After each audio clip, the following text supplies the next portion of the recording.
ನಮಸ್ಕಾರ ಸ್ನೇಹಿತರೆ. ನಮ್ಮಲ್ಲಿ ಹೆಚ್ಚಿನವರು ಒಂದು ಕಳೆದಹೋದ ಸುಂದರ ದಿನಗಳ ಬಗ್ಗೆ ನೆನಪಿಸಿಕೊಳ್ಳುತ್ತಾ ಕುಳಿತಿರುತ್ತೇವೆ, ಅಥವಾ ಮುಂದೇನಾಗುತ್ತದೋ ಎಂಬ ಆತಂಕದಲ್ಲಿರುತ್ತೇವೆ.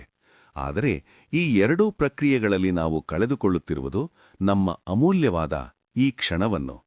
ಜೀವನದ ನಿಜವಾದ ರಹಸ್ಯ ಅಡಗಿರುವುದು ವರ್ತಮಾನದಲ್ಲಿ. ಬುದ್ಧನ ಈ ಮಾತುಗಳನ್ನು ಕೇಳಿ.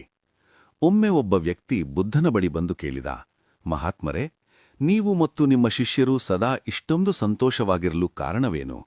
ನೀವು ದಿನವಿಡೀ ಕಠಿಣ ತಪಸ್ಸು ಮಾಡುತ್ತೀರಿ, ಆದರೂ ನಿಮ್ಮ ಮುಖದಲ್ಲಿ ಆ ತೇಜಸ್ಸು ಹೇಗೆ ಸಾಧ್ಯ?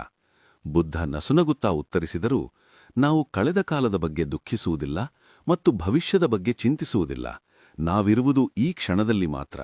ಅದಕ್ಕೆ ನಾವು ಸದಾ ಪ್ರಸನ್ನರಾಗಿರುತ್ತೇವೆ. ನಂತರ ಬುದ್ಧ ಒಂದು ಉದಾಹರಣೆ ನೀಡಿದರು. ಒಬ್ಬ ವ್ಯಕ್ತಿ ಕಾಡಿನಲ್ಲಿ ನಡೆದು ಹೋಗುತ್ತಿದ್ದಾಗ ಅವನ ಹಿಂದೆ ಒಂದು ಹುಲಿ ಬಿದ್ದಿತು. ಅವನು ಜೀವ ಉಳಿಸಿಕೊಳ್ಳಲು ಓಡುತ್ತಾ ಒಂದು ಕಂದಕದ ಅಂಚಿಗೆ ಬಂದ. ಅಲ್ಲಿ ನೇತಾಡುತ್ತಿದ್ದ ಒಂದು ಬಳ್ಳಿಯನ್ನು ಹಿಡಿದು ಕೆಳಕ್ಕಿಳಿದ. ಮೇಲೆ ನೋಡಿದರೆ ಹಸಿದ ಹುಲಿ, ಕೆಳಗೆ ನೋಡಿದರೆ ಆಳವಾದ ಪ್ರಪಾತ. ಅಷ್ಟರಲ್ಲೇ 2 ಇಲಿಗಳು ಆ ಬಳ್ಳಿಯನ್ನು ಕಡಿಯಲು ಶುರು ಮಾಡಿದವು.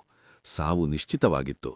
ಆದರೆ ಅಷ್ಟರಲ್ಲೇ ಅವನ ಕಣ್ಣಿಗೆ ಬಳ್ಳಿಯ ಪಕ್ಕದಲ್ಲೇ ಬೆಳೆದಿದ್ದ ಒಂದು ಕೆಂಪು ಹಣ್ಣು ಕಾಣಿಸಿತು.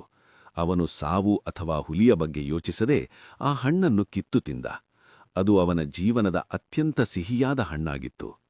ಬುದ್ಧ ಹೇಳುತ್ತಾರೆ, ಆ ಬಳ್ಳಿ ನಮ್ಮ ಆಯಸ್ಸು, ಹುಲಿ ಮತ್ತು ಪ್ರಪಾತಗಳು ಸಾವು. ಸಾವು ಯಾವಾಗ ಬೇಕಾದರೂ ಬರಬಹುದು. ಆದರೆ ಈ ಕ್ಷಣದಲ್ಲಿ ನಿಮ್ಮ ಕೈಯಲ್ಲಿರುವ ಆ ಹಣ್ಣು, ಅಂದರೆ ನಿಮ್ಮ ವರ್ತಮಾನವನ್ನು ಸವಿಯುವುದನ್ನು ಕಲಿಯಿರಿ. ನಿನ್ನೆ ಎಂಬುದು ಮುಗಿದು ಹೋದ ಅಧ್ಯಾಯ. ನಾಳೆ ಎಂಬುದು ಇನ್ನೂ ತೆರೆಯದ ರಹಸ್ಯ. ಇಂದು ಎಂಬುದು ಭಗವಂತ ನೀಡಿದ ಉಡುಗೊರೆ, ಪ್ರೆಸೆಂಟ್.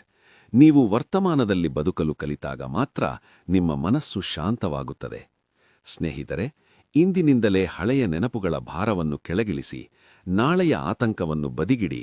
ನಿಮ್ಮ ಕೈಯಲ್ಲಿರುವ ಕೆಲಸವನ್ನು ಪೂರ್ಣ ಮನಸ್ಸಿನಿಂದ ಮಾಡಿ. ಈ ಕ್ಷಣವನ್ನು ಪ್ರೀತಿಸಿ.